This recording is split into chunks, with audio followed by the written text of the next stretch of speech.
Good day, learners. Today we are going to read a very famous poem in Anglo-Saxon literature. It is entitled The Seven Stages of Man. It is a poem in the comedy As You Like It by William Shakespeare. Shakespeare is a high critic of life in literature.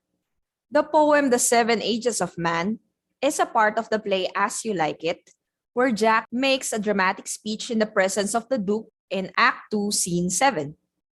Through the voice of Jack, Shakespeare sends out a profound message about life and our role in it. He comprehends that the stage is set by the ultimate creator, God, and we are mere puppets to act our roles out as directed by Him. Their exits and entrances are stage managed or predetermined.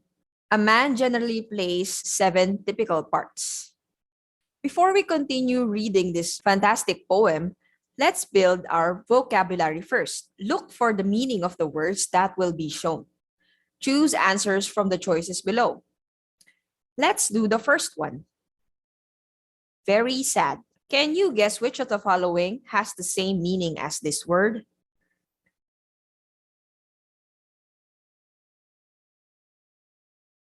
The correct answer is woeful. Next, how about to cry weakly?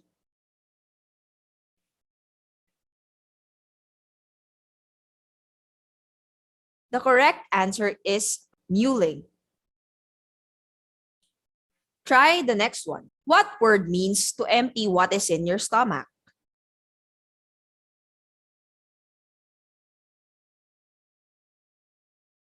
The answer is puking. Close-fitting trousers.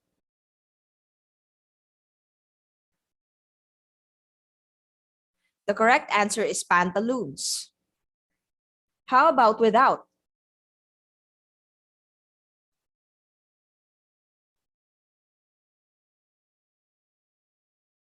The correct answer is sans. Next, we have the state when something is not remembered.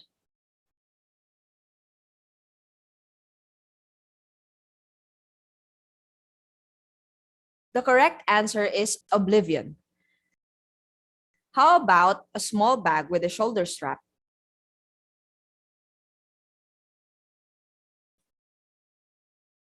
The correct answer is satchel. Now try this one. A high-pitched or shrill voice.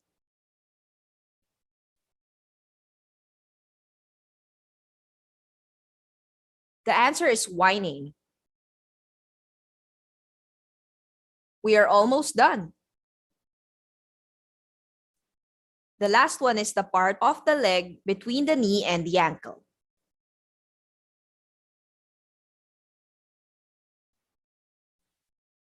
The answer is shank. Now that we have familiarized ourselves with the words that we are going to meet in the poem, let's now read it. The Seven Ages of Man. All the world's a stage, and all the men and women are merely players. They have their exits and entrances, and one man in his time plays many parts. The poet comprehends that the stage is set by the ultimate creator, God, and we are mere puppets out to act our roles as directed by Him. Their exits and entrances are stage managed or predetermined. A man generally plays 7 typical parts. Let's continue reading the second stanza. His acts being 7 ages. At first, the infant, mewling and puking in the nurse's arms, and then the whining schoolboy with his satchel and shining morning face, creeping like snail. In the first stage, a helpless baby is just crying, throwing up and vomiting in the mother's lap. Mother nurses him all the time. In the second stage, he begins to go to school. He is reluctant to go there. It seems like a prison to him. He moves like a snail, unaware of the blessings he is attributed with. He is afraid of what the world holds in store for him. Let's continue reading the poem.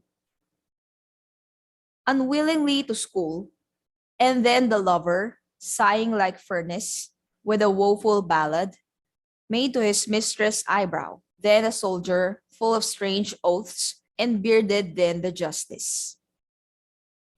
In the third stage, he is grown into his late teens and his main interest is girls.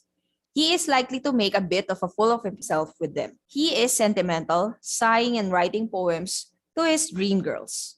Though frustrated, he seeks pleasures in his woes. In the fourth stage, he is a bold and fearless soldier. He wants to take the world by storm, full of promises. He thinks less of himself and begins to think more of others. He is very easily aroused and is hot-headed.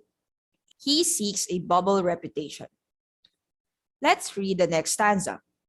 In fair round belly, with good caper lined, with eyes severe and beard of formal cut, full of white sauce and modern instances. And so he plays his part. The sixth age shifts. The fifth stage is the age of justice, a middle-aged person. He becomes wise and experienced. His belly is round because of fat. He had a beard of formal cut to give off a professional look. He enjoys prosperity and social status. He becomes very attentive of his looks.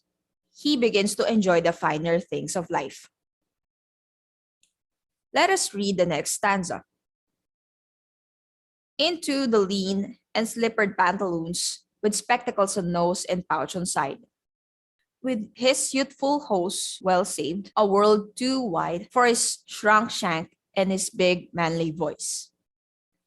In the sixth stage, he begins to lose his charm, both physical and mental. He becomes lean and pale. He puts glasses on his nose. He wears pantaloons and slippers. He carries a pouch of tobacco in his pocket. The world is too wide for him now. His manly voice mellows into a childish treble. We are now on the last stanza. Turning again toward childish treble, pipes and whistles in his sound.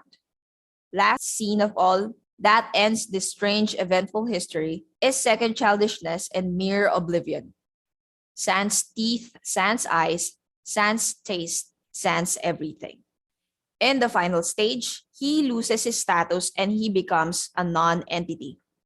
This is the winter season of human life, the stage of second childhood. He has lost his teeth, his eyesight, even all the essence of his life. He lives in a state of utter forgetfulness. Nature tries to cut him off from all earthly bondage. Death summons him to go to the eternal world. Finally, he meets his catastrophe. And that concludes our poem reading for today. What do you think about it? Thank you and see you again soon.